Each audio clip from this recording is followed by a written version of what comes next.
Алтынын сөзіміздің ерекшесін, үш қоңыр ерекшесін. Өмірге есік аштым, бесікке сап, көзіңнің бердің нәсіп берекесін.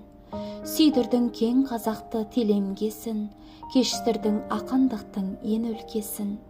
Қошамет қолпашпенен егде тарттым, түсірмей ешбір күнім көлеңкесін. Қауышып амандықпен қара жаным, алтындай жапырағыңмен жарасамын. Әркім ақ гүл боп өніп, жыр боп еріп, дәм тұзын менше татсын қарашаның.